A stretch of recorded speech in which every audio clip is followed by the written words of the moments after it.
కాకినాడ జిల్లా యానం నియోజకవర్గంలోని ఎన్నికల వేడి మొదలైంది. పుదుచ్చేరి మాజీ మంత్రి MLA Malladi Krishna Rao NDA NR Congress party అభ్యర్థిగా నామినేషన్ దాఖలు చేశారు. ఇంటి నుంచి బయలుదేరిన ఆయన ముందుగా పిల్లిరాయుడు గుడిలో ప్రత్యేక పూజలు చేసి పాత బస్టాండ్ సెంటర్లో డాక్టర్ బిఆర్ అంబేద్కర్ విగ్రహానికి గజమాల సమర్పించారు.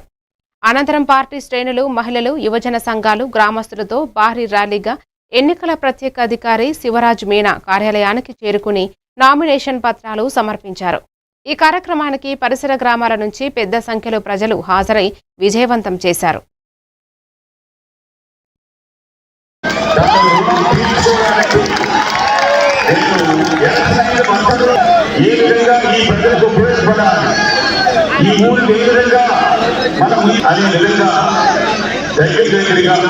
అక్కడ ఏంటంటే సెకండ్ పాపులేషన్ లో ఒక కాన్స్టిట్యున్సీ ఫిషర్మెన్ కమ్యూనిటీ, మిగతా రెండు కాన్స్టిట్యున్సీ లో థర్డ్ పాపులేషన్ లో ఫిషర్మెన్ ఉంది. అక్కడ ఎవరు నెగ్గినా గానీ 100 మీదే ఉంటుంది. ఎప్పుడు కూడా 500, 600, 200 మీదే ఉంటుంది.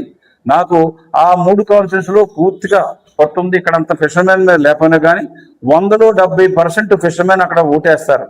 నేను చెప్తే ఇంకో 10% ఎక్స్ట్రా చేస్తే 500 ఓట్లు తేగలిగితే అక్కడ ఎమ్మెల్యేలుగా గెలుస్తారు. అందుకని నేను క్యాంపెయిన్కి కార్యకాల్ మాహే నేను క్యాంపెయిన్ కూడా వెళ్ళే పరిస్థితి ఉంటుంది. నేను సూచించిన క్యాండిడేట్ని కూడా గెలిపించుకునే పరిస్థితి ఉంటుంది. గత 2 నెలల క్రితమే నేను చెప్పాను. నేను మల్లాడి కృష్ణారావు పోటీ చేస్తే ఒక్కడు కాదు, మినిమం 3 అసెంబ్లీలో అడుగు